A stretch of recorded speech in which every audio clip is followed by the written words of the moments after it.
சந்தனம் மணக்குது கற்பூரம் ஜொலிக்குது சந்தனம் மணக்குது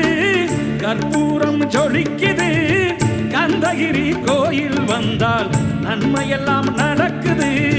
கந்தகிரி கோயில் வந்தால் நன்மையெல்லாம் நடக்குது சந்தனம் மணக்குது கற்பூரம் ஜொலிக்குது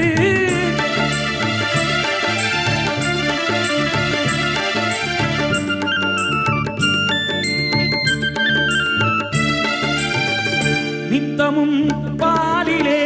நீராட்டுவோம் பச்சை நிறத்திலே பட்டாடை நாம் கட்டுவோம் நித்தமும் பாலிலே நீராட்டுவோம் பச்சை நிறத்திலே பட்டாடை நாம் கட்டுவோம் திருநீரின் தத்துவம் தந்தை என்போம்